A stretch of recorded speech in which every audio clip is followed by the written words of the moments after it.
Propwash by Craig Covello. This book is dedicated to my grandsons J.S. and Raj. May they grow up to own and fly airplanes, just like their grandfather Poppy and great-grandfather Joseph William Covello.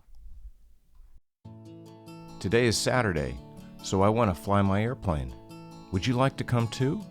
Great! Let's fly together. We can go to a nearby airport called Propwash. That's a funny name, isn't it? Propellers don't take baths. Actually, Propwash is the air blown back from a spinning propeller. Are you ready to climb aboard? Okay, let's go. But how do we get there?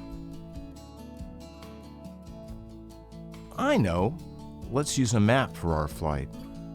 This is called a sectional map because sometimes it is printed on paper in sections like a puzzle. We will be flying from Gainesville Municipal Airport to Propwash Airport and back. Do you see them on the map?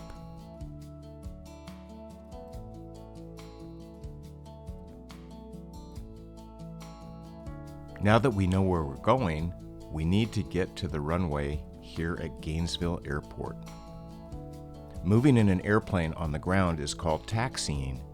As we taxi to the runway, there are two airplanes ahead of us, so we will wait for our turn and let them take off first. Before they take off, these pilots make sure that their engines are working properly. This is known as a run-up because they make their engines run fast, then slow for a few times while using their brakes to keep the airplanes from moving forward. Look how their shiny aluminum sparkles in the bright sunlight. Now it's time for our run-up. Do you hear the engine roar? Okay, everything looks good. Let's take off. This should be a quick flight. We will climb up to 3,000 feet before coming back down. Now that we've landed at our destination, let's taxi again and park in front of that big building called a hangar. A hangar is where airplanes sleep at night. Can you see the name of the airport on the hangar? What is the name? Good, we're at the right airport. Let's go inside. Inside the hangar is our new friend Doug. He likes to spend time here with the airplanes and has offered to show us around. Just look at all these international flags hanging from the ceiling. Do you know each flag? Which one belongs to England? Which one belongs to Italy? Which one belongs to England's Royal Air Force? Which one belongs to the nation of Denmark? Here is Doug's friend Tom. He is wearing white coveralls to keep his clothes clean as he works to restore old airplanes. Tom can make an old airplane look brand new. Tom is showing us his latest project. This is a Cessna L-19 Bird Dog built in the 1950s. It was flown by the United States Army Air Corps and later flew missions for the North Carolina Forestry Service. This plane has led an exciting life.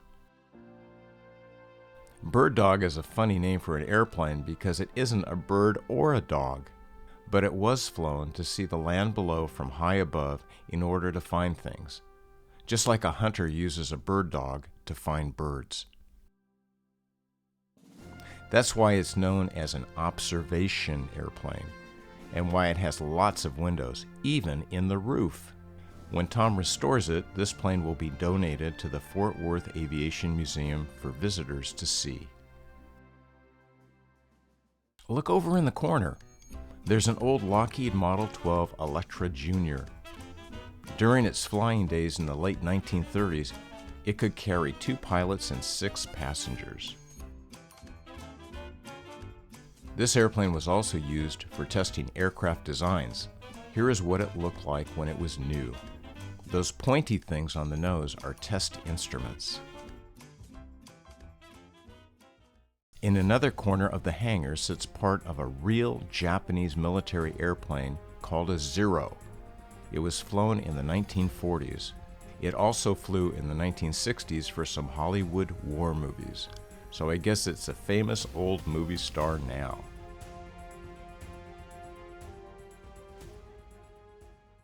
This North American T-6 Texan was built in 1944, almost 80 years ago.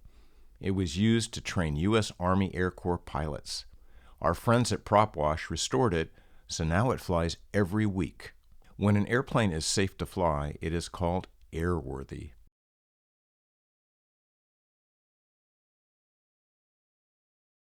My favorite is this Ryan STA Special, produced by the Ryan Aircraft Company in San Diego. It was built in 1937, which makes it about 85 years old, yet it looks brand new. This Ryan has a top speed of 126 miles per hour, which isn't really very fast for an airplane, but perfect for training pilots. The hangar not only has airplanes, but it has helicopters too. This Bell helicopter model CH-58 is being restored for the Fort Worth Aviation Museum. Helicopters have a lot of moving parts that turn their blades, also known as rotors. The pilot controls inside are a little different than those in an airplane, but some controls are still the same. These helicopter seats don't look very comfortable, do they? But I guess they need to be lightweight so the helicopter can lift off. There's so much to see in this hangar.